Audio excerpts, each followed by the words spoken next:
Hey guys, did you see the latest version of the Underwater Photo magazine that came out just a couple of weeks ago? No? There's an article in there by our good friend Phil Rudin that was related to the Weefine Ring Light. And I've had these ring lights for quite some years, as you can see here.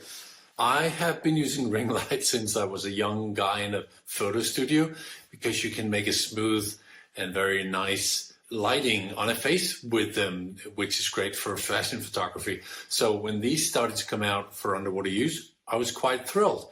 And hey, I've hated them ever since. Yes, I have absolutely not liked the ring light. So why?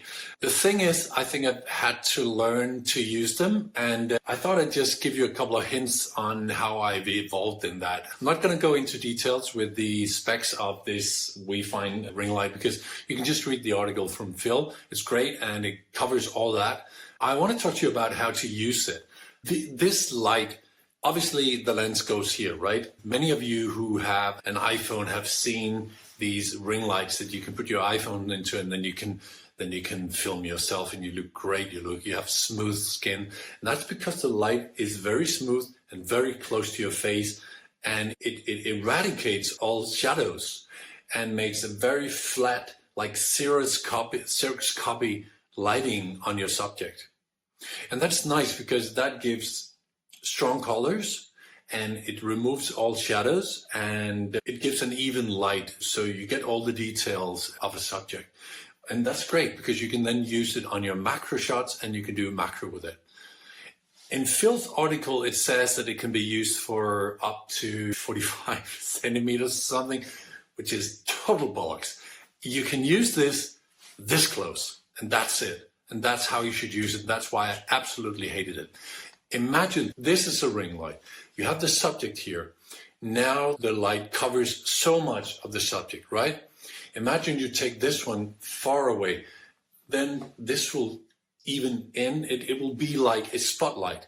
So this ring light is going to function as a spotlight when you remove the subject. And then it makes no sense because then you have your flashes that you can use instead.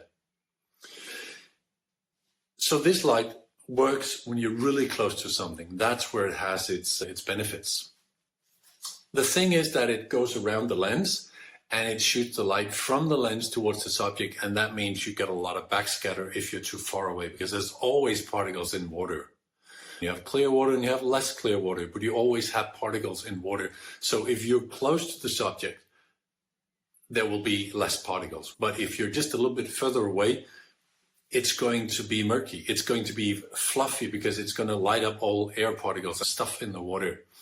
So do not use this one too far from the image, okay? Because it just doesn't work. And that's what I've hated about it. I'm going to show you a couple of pictures that I did with this one where you can clearly see that it has a nice and even light. But this is not a magical light that will help you with lighting anything close to. But they came out with this latest version. They have 3 different. This is an earlier version, and this one has 2 different kinds of lighting. So it has one where you can actually light something that is closer to the center, and that's where I think it has its benefits. So listen, this is a beautiful tool. I think Weefine made a good product here. It's easy to use despite some of their earlier versions. Let me see how I'm using it. Here you can see it's directly onto the port. But then again, if you use it directly onto a flat port with a macro lens, very often you're not super close. You're not doing ultra macro, and that's what you need to be, because that's where this one has its power. Otherwise, you can use your own flashes instead. So what I do and what I've helped people with this is to mount a magnetic bayonet here. And also on this one has M67 thread, by the way. But now I've mounted a magnetic lens, so I can easily put it on there, and I can take it off and put it in my pocket underwater. Or if I have 2 different macro lenses with me, I can have 2 of these male adapters, and then I can just remove the ring light and put it on the other one. I'm going to link to these magnetic holders as well. They're quite smart, and it works really well with this.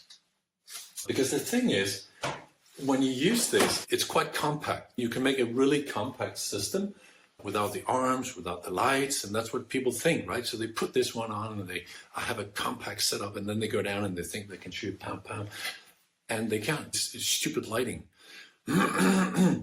So what I often do, I know that this one might not be enough, so I use it in combination with a light here, another Weefine light, right? And I put on an extra. Now I have a flex arm. I normally don't use flex arms. I don't like flex arms too much. I have proper LU arms, but for a small compact system, particularly when I use this one along with the GG7, for example, I would put on this one because I can easily make a backlighting, which is great, because then you have, many people don't understand that when you have a powerful light here, and this is where you measure your light, just this far from you, which is the background, is going to be a lot less lit, and that's going to be gray. So very often, if you're not careful with these, you'll have a flat and not lit background, which looks stupid. So you should use it up against the sun. You should use it for something that sits perhaps on a leaf, where you remove the distance to the background, because this will be the light. This will be the light that also lights the background, right? If you don't have an extra light. And that's why I have an extra light. That's why I have it. So I can illuminate the background and make that interesting as well, because there's no point in putting nice light on a subject with this one and then having a grayish, dull colored background. Again, many people do not really look at the entire picture when they coordinate or plan their dives. That's what you should do. I often use a snoot as well. As you can see here, if you use the snoot light, this is an LED snoot light that I use a lot. Great product from Weefine as well. But it's not always that I like a snoot spot that is just where I just have a very bright beam. As you can see here, sometimes the beam is very bright and you'll just have a black background, which is nice sometimes. But sometimes, particularly with the GG7, it can be hard to measure the light in that. And then I actually have the ring light on as well to use as fill-in light. So I have a powerful spot, and then I fill in some light with this one. I could have used my regular flash for that, but having these two together is quite compact, and that is a lot of fun to do underwater. And that's a lighting method that I have not seen anyone else do. So, hey, you can steal that idea. Listen, that was a couple of lighting ideas. Don't forget, this one is a brilliant tool. Do not think you can use it as a lighting source for anything further away. You have to be really close to what you're doing. You have to remember your background. You might want to remember an extra light to do some backlighting or illumination of the background, or as a fill-in light together with a snoot light, right?